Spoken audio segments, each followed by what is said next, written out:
Halo, salam sejahtera bagi kita semua.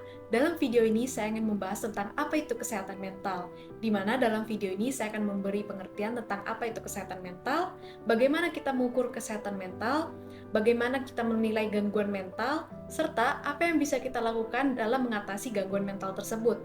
Namun sebelum itu, saya ingin berterima kasih untuk kalian yang mau menonton video ini, dan saya harap video ini dapat bermanfaat bagi kita semua.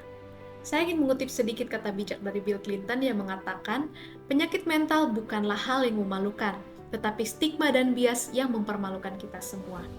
Tahukah kalian, berdasarkan hasil riset kesehatan dasar tahun 2018, terdapat setidaknya 19 juta penduduk berusia di atas 15 tahun yang mengalami gangguan mental. Dan terdapat setidaknya 12 juta penduduk berusia di atas 15 tahun yang memiliki gangguan depresi. Di Indonesia sendiri terdapat setidaknya 1 di antara 5 penduduk yang memiliki gangguan mental atau berpotensi memiliki gangguan mental. Ini berarti ada setidaknya 20% penduduk Indonesia ya. Padahal menurut WHO, kesehatan mental merupakan hak asasi manusia dan ini merupakan hal yang penting untuk perkembangan individu, komunitas, sosial, dan ekonomi. Nah, sekarang saya ingin membahas tentang kesehatan mental itu ya. Supaya kita bisa lebih mendalaminya, kita harus membayangkan kesehatan mental ini sebagai suatu garis kontinum, sehingga kita tidak bisa membaginya secara saklek antara yang sakit dan yang sehat. Karena bisa saja saat ini kita berada di kontinum tengah, dan suatu waktu ketika kita mengalami hal-hal yang tidak mengenakan atau mengalami musibah, bisa saja kondisi mental kita bergeser ke kontinum yang negatif. Dan hal sebaliknya juga bisa terjadi ketika kita sedang mengalami hal-hal yang menyenangkan, mendapat suatu hadiah, bisa saja kondisi mental kita bergeser ke arah kontinum yang positif. Oleh karenanya, dalam kesehatan mental kita tidak bisa mengatakan seseorang memiliki penyakit mental. Biasanya kita menyebutnya sebagai gangguan mental atau sering juga disebut sebagai gangguan jiwa. Bagaimana kita menentukan posisi kita? Nah, menurut WHO, kesehatan mental ditandai ketika kita mampu menghadapi tekanan kehidupan, kita mampu melihat potensi atau kemampuan diri kita dapat bekerja atau belajar dengan baik, serta kita dapat berkontribusi bagi komunitas kita. Sekarang kita kembali ya ke kontinum yang tadi. Dimana ketika kontinum kita sedang negatif atau kita sedang dilanda musibah atau masalah, tentunya hal ini dapat mempengaruhi kinerja kita. Kita jadi sulit untuk fokus, kita jadi sulit untuk melakukan pekerjaan kita jadi sulit untuk berkomunikasi, dan hal ini bila terjadi berkepanjangan akan mempengaruhi kehidupan kita juga. Nah, sekarang saya ingin membahas tentang kondisi mental yang selalu berada di kontinum negatif secara berkepanjangan, di mana ini bisa saja merupakan gejala atau pertanda dari adanya gangguan mental yang lain. Gangguan mental itu contohnya seperti gangguan depresi, gangguan cemas, atau bipolar, dan sebenarnya masih banyak lagi yang lainnya. Orang-orang sekarang ini seringkali mendiagnosis dirinya sendiri atau melakukan self-diagnose dengan mencari sumber di internet atau melihat influencer dari sosial media. Di mana pada batas yang wajar, batas tertentu, melakukan self-diagnose ini bagus karena ini membantu kita untuk melihat atau menilai kondisi kita sendiri. Tapi yang perlu diperhatikan adalah penilaian kita terhadap diri kita sendiri seringkali bias. Dan influencer atau internet terkadang tidak selalu 100% akurat sumbernya. Oleh karena itu, apabila kita memang memiliki gangguan mental, alangkah baiknya kita mencari pertolongan kepada orang yang memang ahli di bidangnya, contohnya seperti psikiater atau psikolog. Bagaimana cara psikiater atau psikolog menentukan hasil diagnosis? Biasanya hasil diagnosis ini didapat berdasarkan wawancara dengan pasien, wawancara dengan keluarga pasien atau dari orang terdekat pasien, hasil dari tes psikologi pasien, ataupun hasil dari kuesioner kepada pasien. Dan sebenarnya masih banyak lagi yang lain, tapi pada umumnya hasil-hasil ini kemudian akan dicocokkan dengan buku panduan atau buku acuan yang ada. Contohnya seperti DSM-5 atau ICD dari WHO atau PPDGJ dari Indonesia. Nah, apa saja sih faktor yang mempengaruhi kondisi mental seseorang? Sebenarnya faktornya banyak ya.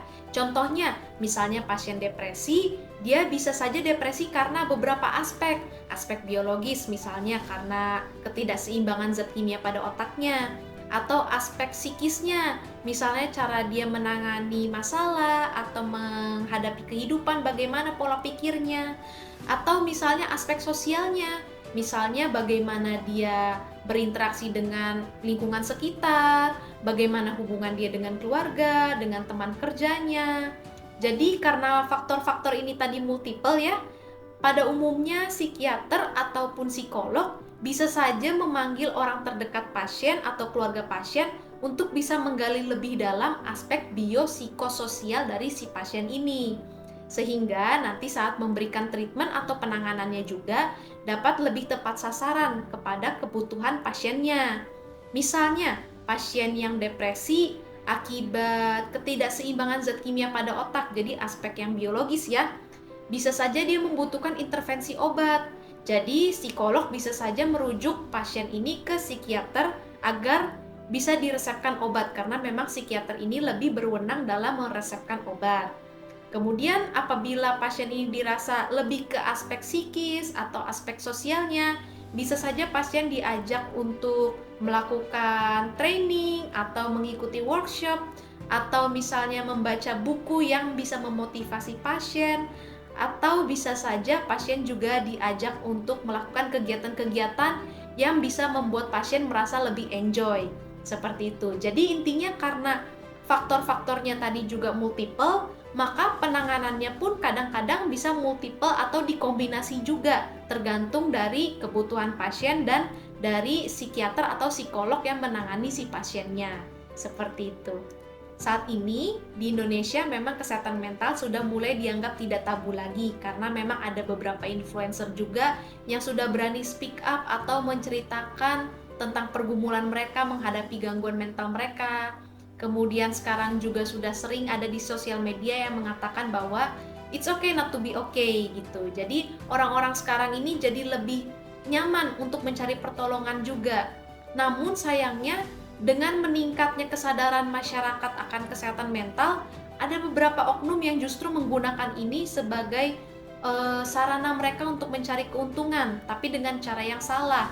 Sebagai contoh, kadang-kadang ada orang-orang yang membuka jasa, bilangnya bisa membaca kepribadian hanya dengan sidik jari, atau bisa menentukan pekerjaan yang cocok berdasarkan jenis kepribadian hanya berdasarkan tanggal lahir atau astrologi.